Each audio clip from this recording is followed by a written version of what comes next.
You guys ready to play a little trivia here? Let's do it. And then Let's we got to go. read some super chats, and we'll close out with a little Guardians talk. We'll run through these pretty quickly, but this is some Browns-Ravens history. We wish Jen well. We hope she gets better. She's not feeling under the weather. But, Steve, let's take the first question. Question number 1. We're going to answer as a group here. What is the longest winning streak the Browns have ever had over the Ravens? 1? No, I would say 3.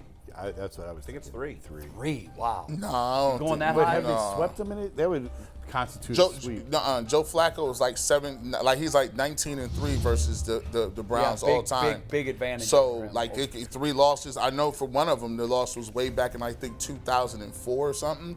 I'm gonna go with 2, maybe, You wanna say possibly. 2? So I went 1. You guys went 3. All right, so 2. Splitting the I'd say difference is 2. 2. Let's see. And you guys are smart. G. Bush. There we go, Nice. baby. Nice. Well done. 2 Baltimore's Well longest done. streak, Nice. 11 wins. go. Think how sad that is. That's pitiful. Never beaten them 3 times in a row. Pitiful. That's the city that stole our team. That's crazy. Oh my God. That has to be it. They stole our team. And then became good. How? Won 2 Super Bowls. How? That's All right, so next painful. question. How? That is They so changed depressing. owners. That's how. That's so. That is so depressing. It's How painful. many times have the Browns beaten John Harbaugh? Is John John or Jon? I copy and pasted from the email, which said John. Yeah, that's right. Why do I think it's Jon? Okay. This means you got to get this 4? question right now, Jay. Yeah, no. How many times have the Browns? 4? I don't know why 4 sounds right. Well, here's How the long has he thing. been there? Been there over a decade. He had Flacco. It's higher than 4. Yeah, I think gotta it's be higher than 4 too. Yeah, I it think doesn't- I think he's lost. I would say 6. I think he's lost 3 with Flacco, and I think he's lost 2 with Lamar Jackson. So you're going 5? You said 6 or 7. I, say said 6 or 4. You 7. said 5. What are you saying? I would think 5 too. All right, let's go. But Go you, 5. It's You want fine. to go You 6? said 6? I think it's 6 or 7, but we can go 5. Let's Go 5. G seems to be on this right now. Consensus is 5. Consensus is incorrect. Oh, I was right. 4. Bull I was was right. right. That John Harbaugh has a 23 23 4. 4 record. I'm an Because- idiot for thinking 7. So he only beat Lamar Jackson. Lamar Jackson He's lost beaten once. Lamar Jackson 3 times. They only beat Joe Flacco with Harbaugh once. Oh wow! They beat Lamar Jackson 3 3 times. times? I can't even remember that. Wow. We had the graphic earlier in the show. Lamar is 5-3 against the Browns. Are you guys ready for number 3? Wow. Let's take it. Steve, Keep me away from sharp objects. what is the highest scoring game in the history of this rivalry? Total points? Total points. Total points. Oh, that Wasn't game there, with Baker. wasn't there a 38-35? Was that the game where the kick, the Dawson kick? Nah, there was a game where Baker was playing and he came back. He kind of scored a touchdown, threw the ball against the stands. Yeah, wasn't that like 38-35? I thought it was. in I the thought 40s. Is that I one think where it was Lamar 42. came back? Yes, hobbling? yes, that was that was the game. Yeah. 42 what? 38 or something? 42-39? I'll tell you guys this. You have the right game. Where Yeah, Lamar you get came the back right out? score. That's it. is the 80 question. points? Was it 80 points? Was it 42-39? I don't remember. It was 42 a wild is one game. of the right numbers. Yeah, 42, is it 35? 38. No, it was less than a I'd say touchdown. 80 points. Because he brought him back and they scored. Yeah. Wait. I remember John telling the story They where needed a touchdown. They needed a touchdown, I think, to win at the end, didn't they? No, the kicker, I think they were within 3. 42-41, 42-39. And then Lamar brought him back and they scored. Man, I would say, I think you're 42-39. And they were 41. winning, and I think Trace McSorley came in the game because Lamar Jackson went to the bathroom. Right, and then he came and back. Then Yes. Trace McSorley Threw a touchdown, didn't he? and then He got hurt. McSorley got hurt. He got hurt. Then Lamar But Lamar Jackson came back in. Right. Lamar Jackson threw a touchdown pass in a broken coverage to somebody wide open in the end zone. Correct. You guys are you're right there. It's Yeah. the final I think score it's prediction. 42-38. That's what sounds familiar So to me. you're going to but go with ahead. 80 I'm going with 80. instead of 81. I don't know. See, it all comes down to would have a field goal at the end tied it, or did they need a touchdown? I think they needed a touchdown. I thought they needed a touchdown, they which needed would have made it touchdown. 42-38. I or remember 80. Harbaugh telling the story about Tucker always jogs by him and this is a great clip if you could find it, Mikey, from that game. It's a great clip of it was like an interview that Harbaugh did where he was going over his options and none of them were good. and the third string quarterback's like, I got you. It's hilarious. You've got to find it. Y'all pick. Go with Here's the 80. thing. 80. You guys are right with the game. You're right with one of the scores. The issue is you're way off on the other. Let's take it, Steve. The final score of the December 14th, 2020 game, the Ravens won 47-42. 89. We knew they needed a touchdown, though, right? Like, Well, that would have made it a field goal would have won it, 43-42. That's a tough one. Tough Yeah, one. that You guys are right there. Just the specifics. Yeah, that was All right. tough. Question number 4. What former Browns kicker missed a field goal in the 2011 AFC Championship that would have sent the Ravens and Patriots into overtime? What former Browns kicker? Oh, he wasn't playing for the Browns. Did Phil Dawson No. go on to kick for the Ravens? No. I think he went on to kick for the Patriots, though.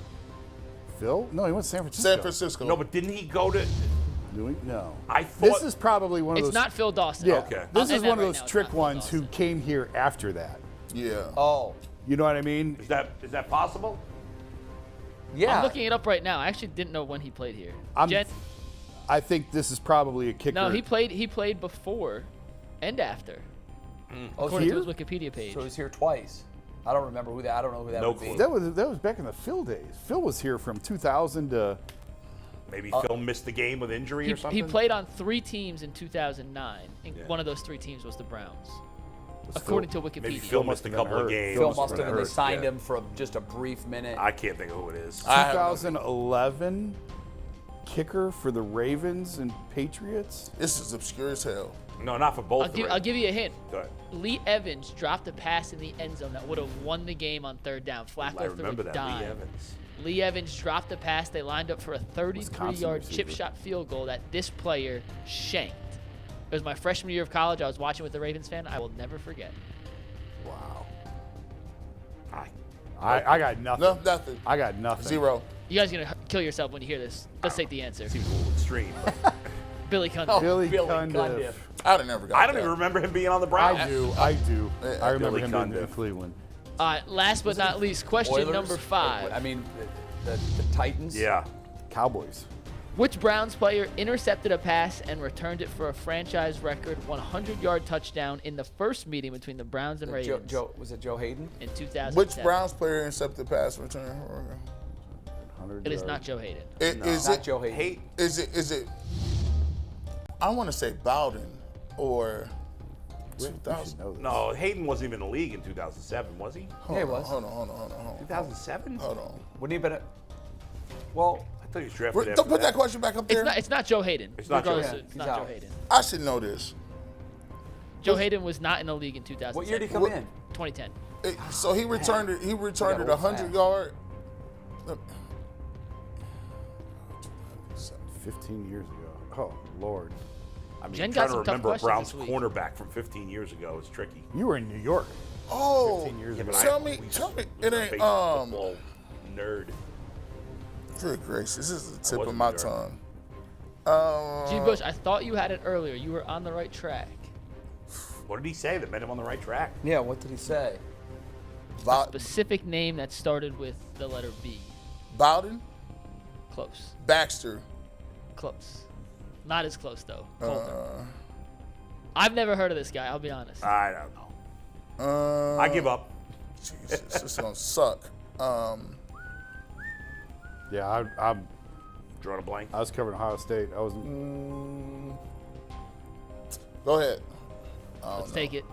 I don't know who Brodney Poole Should have is. asked for the we Rodney Poole. we could have is sat the here We till wouldn't have first got that in pitch. a billion Could that be years. more obscure, Brodney Very Poole? obscure. But what's really Jen's obscure? kicking our ass today. What's Jeez. really obscure Thanks, Jen. is that the dude from the Bills, Jordan Poyer. Yeah. How is he was just here. He was. Yeah. He was a nothing He, here. he was here. Just special teams. Jordan Poyer. Who cut him? And now he's just special now. That's crazy. See, that's what I'm Hey, saying. Jason, we do have a never know. super chat question directed right at you, though, real quick. It's Okay. from Charles T. in Germany. Yeah. How much power does Paul D have over locker room and players? much. Does Coach really have the power to bench players? Did Paul D say no DTs needed? No, I don't.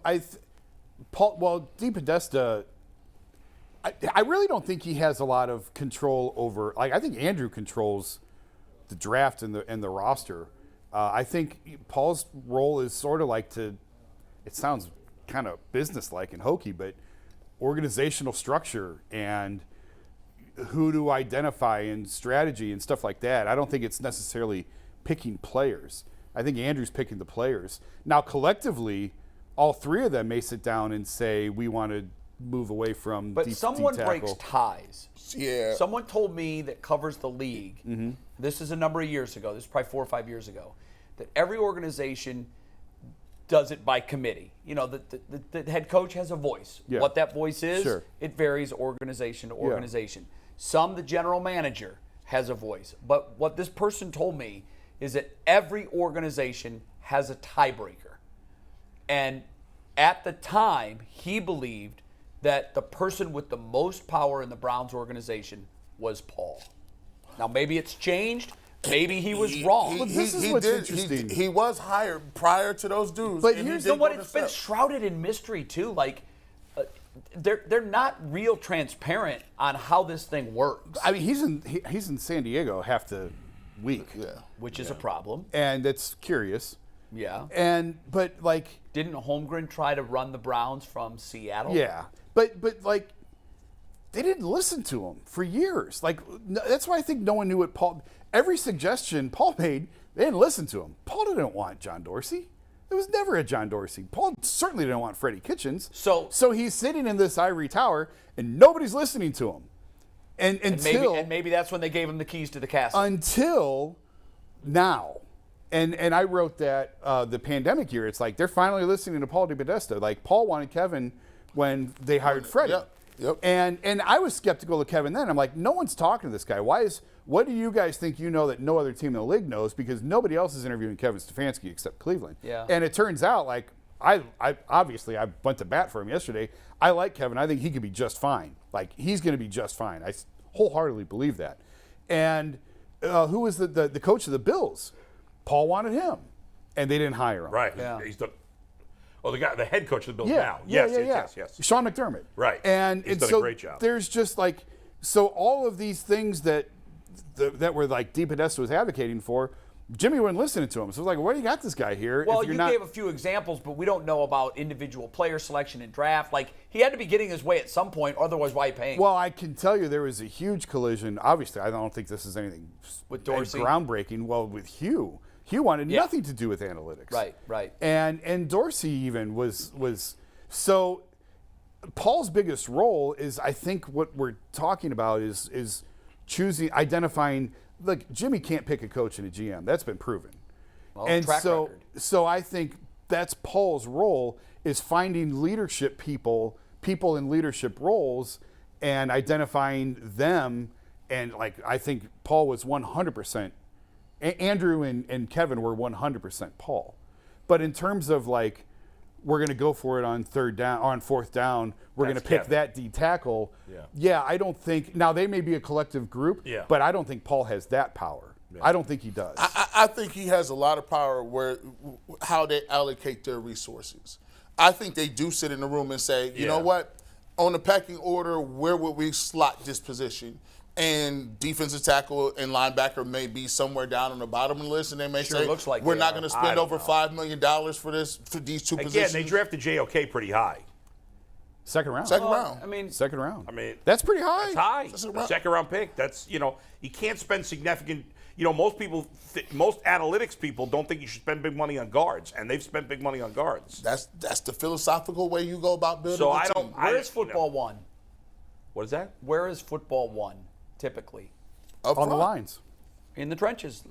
It's at the point of contact. Okay. you can't- Well, If you're moving their guys back, Yeah. you Well- have a significant advantage at moving the football. Well, on the offensive line, they've done a good job, and on the defensive end, they've done a good job. Defensive tackle, they haven't. They've drafted some guys mid-round. They haven't spent any money there.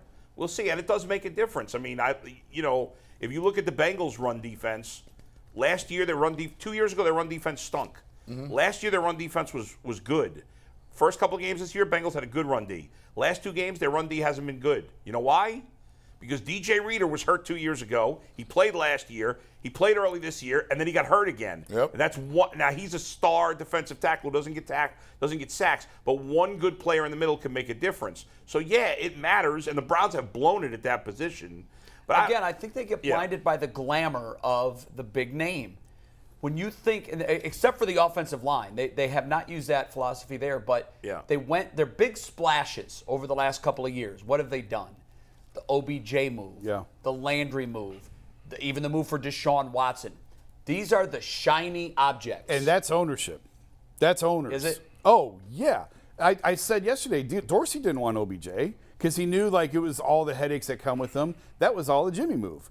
I'm still like, I get yelled at every time I say I think Deshaun was owner-driven. Who yells at you? Fans or someone inside the organization? No, in the building, saying Andrew was on board first. Andrew was on board before anyone. So whatever. But Mikey and I were having this conversation in text yesterday. Exactly what you're talking about is how you go about building a team, regardless of the sport. Football probably more so because it's 22 guys, as Chuck was saying when he was here earlier. It's so many, but it's not just the big name, and it's not. That's fantasy football draft. Give me the biggest name. What's his numbers? Okay, well, we want those numbers on our. That's not how it works. That's not how team building works. Well, it's not how it's supposed to work, but it feels like that's how this team has been. But I don't agree with that because you have to have a big name. You want a big name at quarterback. That's what you want. Sure, but you do need that. But where else do they have big names? No, but Jay's talking about OBJ and Jadavian and some of these other big names that they've brought in. But first of all, Landry, Jarvis Landry wasn't a big name. He's a good wide receiver. Landry made a splash when we signed Landry. The excitement was off the charts. Yeah, but he's not a star. He was never a star. He was, but He wasn't. What was the stat on Landry? He had 3 straight seasons of. He's a good receiver. Over 120. But you guys catches. are complaining they don't have enough good receivers. Now we're going to complain they spent money on Jarvis Landry. Complaining. What we're saying is, it seems that the organization has become intoxicated with these big splash signings that temporarily appease the fan base. But let's face it, what they've produced is not what they were I think the only examples of that are, in my opinion, are Odell and Deshaun Watson. Team building is not go get the biggest name. That's what the Rams did, and they just won a Super Bowl. That was the piece they were missing. So if you're one piece away, it works. Didn't we all think the Browns were a quarterback away from winning a Super Bowl? I'm not. I was all for getting Deshaun. Yeah. Okay. I'm not talking about that necessarily. I'm just saying. So what's the other example? I mean, Odell's 5 years ago now. I mean, that's old news. I'm just saying the ownership group in this town, and he's a clown. In two of the sports, because the Cavs are the same way. It was just obsessed with names. Right. When the press conference. That's not how you build a team. That's the only point I'm trying to make. Right. It's not necessarily go get the biggest name, go get the biggest numbers. I remember when the Cavs got Timothy Mozgov, and like there was other guys, other big names that they could get. I remember talking to Griff, and Griff's like, we don't need that. Like, we need that guy. No one may know who he is, but he's 7 feet tall, and he takes up the entire door frame when he walks in the room. What he does is what we need. I think. Well, that's because they already had the big name. Pieces. Otherwise, Timothy Mozgov's useless. Of course, you need big names. Of course, you need star power on a team. But that's not the only way. You better not neglect the guys in the trenches for the guys. But they're not. What gets caught up and missed all the time is you have to develop. That's a major problem with the Browns. The Browns, it don't matter if you get a guy from over here at another team or you draft a guy. You still have to develop the guys. I still haven't seen the Browns consistently do what other teams do. Well, Bill Callahan has. Yes, he can do that, and I'll give him credit. If we had guys that could develop defensive tackles and linebackers the way Callahan has linemen, because, guys, there's been times where we've sat right here in the studio and said, oh, they're screwed this weekend. They got to start this one or that one or this one. They come out here and we're like, wow. They grade out at 90% again. That just goes to show you how important development is, because they lost to Center Harris, and now the center is a top center right now. Pochich is a top center. Pochich has been fine.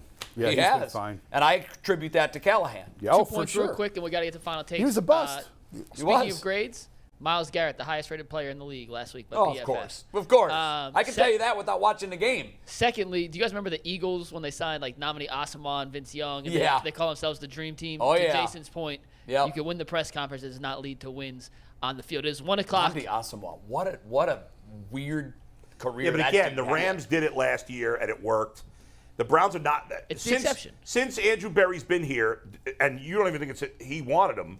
Deshaun Watson is the only splash move they've made. I'm not sure. I don't know. I shouldn't say I don't know. It certainly feels like an ownership-driven thing to me. And again, there were a lot of splash moves made this offseason to get wide receivers. Should the Dolphins not have traded for Tyreek Hill? I don't know. Well, that was the Browns' splash move was before Watson was to sign Amari Cooper. Yeah, but That's a splash move. But do you not want them to get a receiver? I don't understand. No, so what is? What's the point? You're missing my point altogether. What is it? Explain You it. absolutely have to have these guys. Yeah. What I'm saying is they've put too much emphasis on having Myles Garrett. Now I know that through the draft, but Myles Garrett, Nick Chubb, these are all marquee names. Yeah. If the Browns were a Broadway show, what names would you put on the marquee? And they've had a lot of those guys over the last couple of years. A lot of them have not panned out. Odell here, big disaster. Landry had his moments, but in general, I don't think he lived up to what the hype was for him coming in. I don't know. He was a good receiver coming here. I thought he was a really productive receiver coming. He was. But we never got that kind of production out of him. By the way, we laugh and joke all the time. The year in 2019 when we said they were all trash, Nick Chubb had 1,000 yards. Odell had 1,000 yards. Nick should have run the rushing title. Jarvis Landry had 1,000 yards. I don't buy that the Browns have too big a problem with studs and duds. All these contracts they've signed, we've all been in favor of them, except for Njoku, and so far that's been pretty good. And I didn't love the Denzel Ward signing at all. I was the only one that day who didn't love that. All right, that Njoku, I told you he's going to be If we're going to do final takes, we got to get him in now. Yeah, let's go. We